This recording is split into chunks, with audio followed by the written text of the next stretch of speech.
सगळ्यांना श्री स्वामी समर्थ. तर मी सारिका पुन्हा एकदा माझ्या एका नवीन व्हिडिओमध्ये तुमचं अगदी मनापासून स्वागत करते.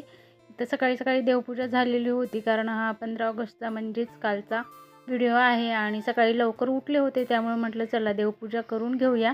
कारण सकाळी सकाळी डब्बा तर करायचाच नव्हता, मुलांना फक्त रेडी करायचं होतं, त्यांना नाश्ता वगैरे चहा वगैरे दूध द्यायचं होतं, त्यामुळे म्हटलं अगोदर देवपूजा करून घेऊया आणि नंतर मुलांना उठवूया, कारण नंतर मुलांचं एकदा आवरून त्यांना काढून दिलं की मग बाकीच्या कामाला लागता येतं. म्हटलं अशी सुंदर देवपूजा झालेली होती बघा, किती छान वाटतं ना.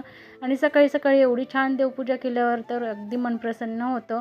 आणि तर मुलांचं दूध, कुणाचं चहा प्यायचं चालू होतं आणि सगळ्यात अगोदर प्रांजल उठली होती, कारण तिला ना खूप एक्साइटमेंट असते असं 15 ऑगस्ट, 26 जानेवारी वगैरे. आणि ह्या लेकरांना बघून ना खरंच आपल्या लहानपणीची आपल्याला आठवण येणार नाही असं तर होणारच नाही ना. तर आपले अगोदर असंच होतं, लवकर उठायचं, पटकन आवरून घ्यायचं. आणि हे 15 ऑगस्ट, 26 जानेवारीची एक्साइटमेंट खरंच खूप वेगळी असते आणि एखाद्या सणासारखंच असतं नाही का, एक वेगळीच फीलिंग्स येते. भेटूया मग नेक्स्ट व्हिडिओमध्ये. बाय.